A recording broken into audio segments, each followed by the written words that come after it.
Good morning everyone. आज की जो क्लास रहेगी वो रहेगी हमारी 20 अप्रैल की करंट अफेयर्स की। चलिए फिर करते हैं अपनी क्लास को शुरू। पहले क्वेश्चन में पूछा गया हाल ही में विश्व चगाचू रोग दिवस है, ये कब मनाया गया है? ये मनाया गया था 14 अप्रैल को। 14 अप्रैल को विश्व चगाचू रोग के दिवस के रूप में ये मनाया जाता है। चलिए अब जान लेते हैं और भी जो अप्रैल में दिवस बनाए गए हैं उनके बारे में। जो कि दिवस होते हैं इनकी इंपॉर्टेंस काफ़ी ज़्यादा रहती है। हर क्वेश्चन पेपर में जो भी गवर्नमेंट एग्जाम का पेपर होता है उसमें 1 या 2 नंबर से दिवस से क्वेश्चन पूछे जा रहे हैं। तो चलिए अप्रैल के और भी दिवसों को कवर करते हैं। तो 1 अप्रैल को मनाया गया था उत्कल दिवस। मेरी पूरी कोशिश रहती है जितनी भी मेरी करंट अफेयर्स की क्लास होती है उनमें दिवसों को कवर करा देता हूँ, उसमें रिवीजन करा देता हूँ आपको, जिससे आपको आसानी से याद हो जाए। ठीक है ना? तो क्लास अच्छी लगा करे, लाइक शेयर भी कर लिया करो, सब्सक्राइब भी कर लिया करो, ताकि डेली डेली जो करंट अफेयर्स की क्लास है वो आपके पास आती रहे। ठीक है ना? चलिए अब चलते हैं नेक्स्ट पे। 2 अप्रैल की बात करें, 2 अप्रैल को मनाया गया विश्व ओटिज्म दिवस। 3 अप्रैल को मनाया गया हिंदी रंगमंच दिवस। हिंदी रंगमंच दिवस। 4 अप्रैल को अंतर्राष्ट्रीय खदान जागरूकता दिवस मनाया गया था। खदानों के बारे में जागरूकता फैलाने के लिए यह दिवस मनाया जाता है। 5 अप्रैल को मनाया गया राष्ट्रीय समुद्री दिवस। समुद्री दिवस ये 5 अप्रैल को मनाया गया। 6 अप्रैल को मनाया गया राष्ट्रीय हस्त निर्मित दिवस। जो हाथों से निर्मित बनाते हैं, कोई भी कला बनाते हैं, उसके लिए बनाया जाता है यह हस्त निर्मित दिवस। 7 अप्रैल को विश्व स्वास्थ्य दिवस मनाया गया। ये 7 अप्रैल को मनाया गया था। 9 अप्रैल की बात करें तो 9 अप्रैल को मनाया जाता है सीआरपीएफ का शौर्य दिवस। ये मनाया जाता है 9 अप्रैल को। 10 अप्रैल की बात करें, 10 अप्रैल को मनाया गया था होम्योपैथी दिवस, विश्व होम्योपैथी दिवस। होम्योपैथी दिवस ये मनाया गया 10 अप्रैल को।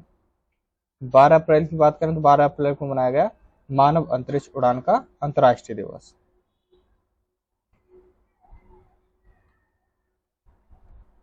ये 12 अप्रैल को मनाया गया। 13 अप्रैल की बात करें, 13 अप्रैल को मनाया गया था जलियांवाला बाग नरसंहार दिवस जो है, नरसंहार जलियांवाला, ये बनाया गया था 13 अप्रैल को। चलिए अब चलते हैं नेक्स्ट क्वेश्चन पे। नेक्स्ट क्वेश्चन की बात करें तो हाल ही में किस देश में पयला बैसाख पारंपरिक जो उल्लास है इसके साथ बनाया गया है? पयला बैसाख पारंपरिक उल्लास तो ये मनाया गया है बांग्लादेश में। बांग्लादेश में पयला बैसाख पारंपरिक उल्लास जो है ये मनाया गया था। बात करें इस पयला बैसाख के बारे में तो ये बंगालियों के लिए एक नए साल की तरह होता है। जो बंगाल के लोग होते हैं इसे न्यू ईयर की तरह बनाते हैं। पयला बैसाख जो होता है इसे नए रूप में, यानी नई साल के रूप में ये बनाते हैं जो बंगाली होते हैं। ये खुशी और नई शुरुआत का समय मानते हैं इसको। पहला जो बैसाख होता है इसके दौरान लोग जो है वो बहुत उत्साह के साथ ये जश्न को मनाते हैं। जो बंगाल के लोग होते हैं ये काफी उत्साह के साथ इस जश्न को मनाते हैं। वे अच्छे वर्ष के लिए प्रार्थना करते हैं, यानी कि जो साल है उनका, ये जो साल है वो अच्छा बीते, इसकी प्रार्थना करते हैं। और अपने घरों में रंगीन जो सजावट है उन्हें सजाते हैं, यानी रंगोलियां टाइप की जो होती हैं, दीवारों पे रंगोली करना और जो फर्श होता है उन पे रंगोली करना, इस टाइप से इसकी सजावट करके, जैसे लाइक दिवाली की तरह इसकी सजावट करके ऐसे अपना त्योहार जो पहला बैसाख है इसे मनाते हैं। ठीक है ना? चलिए अब जान लेते हैं बांग्लादेश से और भी जुड़े हुए करंट अफेयर्स। तो बांग्लादेश की जो प्रधानमंत्री उन्होंने मुस्लिम देशों के लिए जो साझा मुद्रा है उसकी वकालत की है। साझा मुद्रा की जो की गई बांग्लादेश के प्रधानमंत्री उनके द्वारा जो मुस्लिम देश हैं उनके लिए। नेक्स्ट की बात करें तो बांग्लादेश में 2 दिवसीय उत्सव बना था जिसका नाम है नजरुल उत्सव। नजरुल उत्सव ये शुरू किया गया था बांग्लादेश में। नजरुल उत्सव पूछ लिया है, नजरुल उत्सव कहाँ पे मनाया जाता है? तो ये बनाया जाता है बांग्लादेश में। ठीक है। नेक्स्ट की बात करें तो बंगाल ने अंडर 19 एशिया जो कप है ये जीता है। अगर पूछे अंडर 19 एशिया कप किसने जीता है तो वो बांग्लादेश ने जीता है। ठीक है। चलिए चलते हैं अब नेक्स्ट क्वेश्चन पे। नेक्स्ट क्वेश्चन की बात करें तो हाल ही में नासा ने सतत मानव अन्वेषण को आगे बढ़ाने के लिए किसके साथ समझौता किया है? तो ये इन्होंने किया है जापान के साथ। नासा ने जापान के साथ सतत मानव अन्वेषण को आगे बढ़ाने के लिए इसके साथ समझौता किया है। बात करें नासा के बारे में तो इसकी जो स्थापना है वो 29 जुलाई 1958 को इसकी स्थापना की गई थी नासा की। इसका जो आधिकारिक क्षेत्र है वो अमेरिका सरकार के अंडर होता है, अमेरिका गवर्नमेंट के अंदर इसका जो अधिकार क्षेत्र आता है वो अमेरिका सरकार के अंदर आता है। इसके मुख्यालय की बात की जाए, इसका जो मुख्यालय है वो वॉशिंगटन डीसी में है। वॉशिंगटन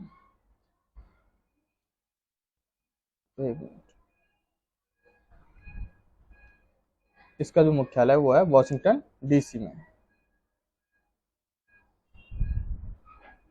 एक मिनट,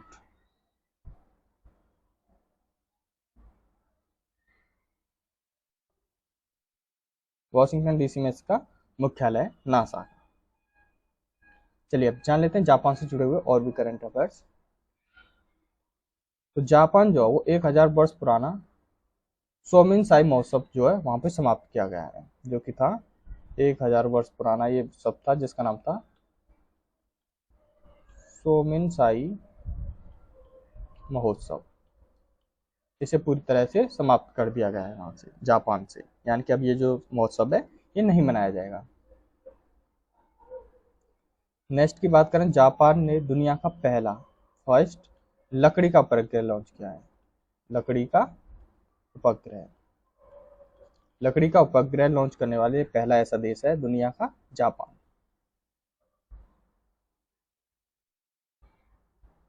नेक्स्ट की बात करें तो इसरो ने, जो कि भारत की स्पेस एजेंसी इसरो, इसने जापान की स्पेस एजेंसी की मदद से जो अगला चांद मिशन होगा वो इन दोनों साथ मिलकर करेंगे। इसरो और जापान की स्पेस एजेंसी जो है, भारत की इसरो और जापान की स्पेस एजेंसी, इन दोनों की मदद से जो अगला चांद मिशन होगा वो पूरा किया जाएगा। दोनों मिलकर ही चांद मिशन लॉन्च करेंगे। ठीक है, चलिए चलते हैं नेक्स्ट क्वेश्चन पे।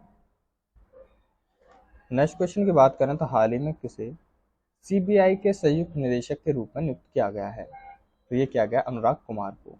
अनुराग कुमार को सीबीआई के संयुक्त निदेशक के रूप में नियुक्त किया गया है। बात करें सीबीआई के बारे में, सीबीआई जो है ये सेंट्रल ब्यूरो ऑफ इन्वेस्टिगेशन, इसकी फुल फॉर्म होती है सीबीआई की। ये भारत की प्रमुख एक जांच एजेंसी है। इसका जो निकाय वो 1963 में 1963 में एक कार्यकारी प्रस्ताव के माध्यम से बनाया गया था। सीबीआई जो है ये एक निकाय कार्मिक विभाग, कार्मिक पेंशन, लोक शिकायत मंत्रालय के एक संलग्न कार्यालय के रूप में ये कार्य करता है, जो करता है सीबीआई, जो कि प्रधानमंत्री कार्यालय के अंतर्गत आता है, यानी कि इसके अंडर में काम करता है सीबीआई जो है, पीएम यानी प्रधानमंत्री के कार्यालय के अंतर्गत ये काम करता है। हाल ही में नेपाल में यूपीआई को बढ़ावा देने के लिए किसने ई सेवा और HAN पोखरा के साथ साझेदारी की है, यानी हैन के साथ, हैन पोखरा के साथ साझेदारी की है? तो ये की गई है फोन पे ने। फोन पे ने नेपाल में यूपीआई को बढ़ावा देने के लिए ई सेवा और हैन पोखरा के साथ इन्होंने साझेदारी की गई, जो की गई है फोन पे की। चलिए चलते हैं नेक्स्ट क्वेश्चन पे। नेक्स्ट क्वेश्चन की बात करें तो हाल ही में प्रधानमंत्री नरेंद्र मोदी इंदिरा गांधी के बाद किस पत्रिका के कवर पर आने वाले पहले प्रधानमंत्री बने हैं? यानी उनसे पहले इंदिरा गांधी आई थी इस पत्रिका के कवर पर, उसके बाद जो प्रधानमंत्री किस पत्रिका के बने? तो ये बने न्यूज वीक के। न्यूज वीक के पहले इंदिरा गांधी आई थी, उसके बाद ये दूसरे जो है वो हमारे प्रधानमंत्री नरेंद्र मोदी हैं, जो किसके कवर पर आने वाले प्रधानमंत्री बने हैं। चलिए चलते हैं अब नेक्स्ट क्वेश्चन पे। नेक्स्ट क्वेश्चन की बात करें तो हाल ही में किससे अमेरिकी राष्ट्रपति के वॉलंटियर सर्विस 2024 से सम्मानित किया गया है? ये किया गया लोकेश मुनि को। लोकेश मुनि को अमेरिकी राष्ट्रपति के वॉलंटियर सर्विस 2024 के लिए इन्हें सम्मानित किया गया है। चलिए चलते अब नेक्स्ट क्वेश्चन पे। नेक्स्ट क्वेश्चन की बात करें तो हाल ही में किसे हार्वर्ड द्वारा south Asian person of the year नामित किया गया है? तो ये किया गया है अवंतिका वंदनुपु को ये हार्वर्ड द्वारा south Asian person of the year के लिए नामित किया गया है। चलिए अब चलते हैं नेक्स्ट क्वेश्चन पे। नेक्स्ट क्वेश्चन की बात करें तो हाल ही में भारत और किस देश ने दोहरे कर बचाव के समझौते के साथ संशोधन किया गया है? तो ये क्या है? मॉरिशस के साथ। भारत और मॉरिशस देश के बीच में दोहरे कर बचाव के समझौते के बीच में संशोधन किया गया है, डबल टैक्सेशन के लिए। ठीक है ना? चलिए चलते हैं अब नेक्स्ट क्वेश्चन पे। नेक्स्ट क्वेश्चन की बात करें तो हाल ही में किसने 12वीं बार राष्ट्रीय महिला कैरम का जो खिताब है वो जीता है? तो ये जीता गया है रश्मि कुमारी के द्वारा। रश्मि कुमारी ने 12वीं बार राष्ट्रीय महिला कैरम में। चलिए चलते हैं। नेक्स्ट क्वेश्चन की बात करें तो हाल ही में भारत ने किस देश को 35 एम्बुलेंस और 66 स्कूल बस का उपहार में दे दी गई हैं? तो ये दिए नेपाल ने। नेपाल में दी गई है। भारत ने नेपाल को 35 एम्बुलेंस और 66 स्कूल बस जो है वो गिफ्ट की गई, यानी कि उपहार के रूप में दी गई है, जो कि भारत ने दी है नेपाल को। चलिए जान लेते हैं नेपाल से जुड़े हुए और भी करंट अफेयर्स। तो बहुराष्ट्रीय सैन्य अभ्यास जिसका नाम था शांति प्रयास 4th, ये नेपाल में शुरू हुआ था, जो कि एक बहुराष्ट्रीय सैन्य अभ्यास था। नेपाल के तमांग जो समुदाय है, वहां का एक समुदाय जिसका नाम तमांग समुदाय, इसने सोनम लोसार के महोत्सव पर यानी अवसर पर अपने न्यू ईयर के रूप में बनाया था, न्यू ईयर के रूप में। ठीक है ना? नेक्स्ट की बात करें तो आधिकारिक तौर पर जो समलैंगिक विवाह होते हैं उनको पंजीकरण करने वाला पहला एशियाई जो देश बना है वो नेपाल बना है, जो बना है समलैंगिक विवाह के लिए, समलैंगिक विवाह। चलिए चलते हैं नेक्स्ट क्वेश्चन पे।